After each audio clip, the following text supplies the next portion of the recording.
Axel Kahn, bonjour. Bonjour. Vous êtes l'invité des Rencontres de Cannes 2016. On va parler de votre livre, Être humain pleinement. Je crois qu'il revêt une importance toute particulière pour vous, ce livre. En effet, le 17 avril 1970, j'avais 26 ans, mon père se donne la mort en se jetant d'un train et il laisse dans le train, sur la banquette qu'il quitte, une lettre qui m'est destinée. Et elle se termine, cette lettre, par « Sois raisonnable et humain ». Et dans les 46 ans qui ont suivi, de 70 à maintenant, j'ai eu de cesse de m'interroger sur ce qu'avait bien pu vouloir me signifier par là mon père. Je ne pouvais pas le savoir exactement.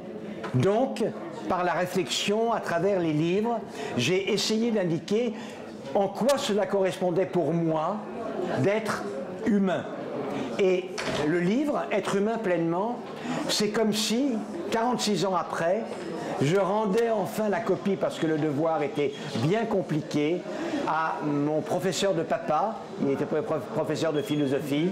Voilà, papa, tu m'as demandé d'être raisonnable et humain. Pour moi, être humain, c'est ça. Et ça veut vous dire voyez quoi pour vous, l'importance. Axel Kahn? Être humain, ça veut dire quoi pour vous? Alors, évidemment, j'en ai fait un livre et j'en ai fait 10 ou 15 livres. Je ne vais pas vous résumer en 2 mots. Mais être humain pleinement, c'est être considéré comme tel par les autres.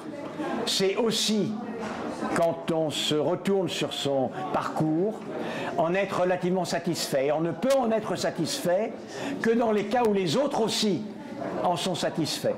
Or, qu'est-ce que c'est qu'un type bien aux yeux des autres? On ne peut être un type bien ou une femme bien qu'aux yeux des autres. Une femme bien, un type bien aux yeux des autres, c'est quelqu'un qui leur a apporté de l'amour, de l'amitié, du soin, de la solidarité, du secours, de la science, de la créativité, de la beauté, etc., etc. Et par conséquent, quand dans une vie d'homme, on peut être considéré comme ayant apporté cela, alors je crois que l'on n'est pas très loin d'être humain, d'avoir été humain pleinement. C'est ce que vous constatez aussi dans votre entourage? Alors, dans mon entourage, oui. Ou autour de vous, quand vous vous êtes promené au travers de la France? Non, j'ai vu des gens qui étaient tellement désespérés par la situation économique, notamment lors de ma première diagonale du pays, dans ce que l'on appelle la diagonale du vide, que les gens étaient dans le total repli sur eux-mêmes. Leur problème, c'était la semaine d'après, l'année d'après. C'était malgré tout, malgré la difficulté, trouver quelques raisons de se réjouir, de faire la fête. Il n'y avait pas beaucoup d'autres élaborations. C'est vrai cela, je ne vais pas exagérer. Mais quand je regarde globalement, chez les jeunes, le succès à l'heure actuelle des organismes non gouvernementaux de solidarité, Médecins du Monde, les organismes handicap international, etc., etc., ce sont des gens qui se mobilisent pour les autres. Vous voyez, même les milliardaires, ils ont accumulé de la fortune. Bill Gates, Melinda Gates, les autres aussi. Ils sont très très riches. Ils se retournent sur leur parcours et ils disent « On est très très riche, mais à quoi ça sert ?» Et pour arriver à être considérés comme des gens bien, il ne leur suffit pas d'être très riches. Ils veulent utiliser une partie importante de leur fortune au profit des autres. Donc être humain pleinement, c'est l'être pour les autres aussi.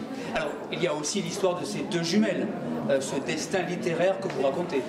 Alors, mes 2 jumelles, c'est le début de ce livre. Tout à fait. 2 jumelles vraies à Bornéo, qui sont séparées alors qu'elles ont 6 mois par un incendie. L'une est considérée comme étant morte brûlée, alors que l'autre est récupérée, et l'autre, dans une famille recomposée, car le père meurt, va avoir un itinéraire prodigieux. Et en réalité, elle sera l'une des femmes les plus brillantes de sa génération. Elle sera prix Nobel de physiologie et de médecine. Sa sœur, en fait, n'est pas morte. Elle a été récupérée par une maman orang-outan qui passait par là. Son fils, à cette maman orang-outan, avait été mangé par un fauve de là-bas. Et cette femelle a pris l'enfant et l'a emporté avec elle. L'enfant a tété. Et ils se sont épris l'un de l'autre. Et l'enfant est resté dans cette communauté des orang-outans, dans les nids, au sommet des arbres. On descendait parfois, naturellement, durant 10 ans, avant que la civilisation ne la retrouve.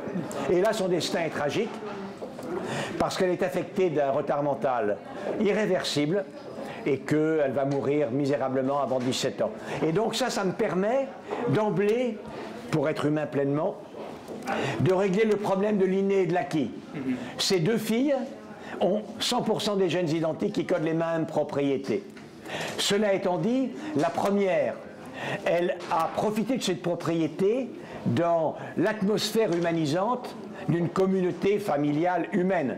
Et elle est devenue cette femme absolument prodigieuse.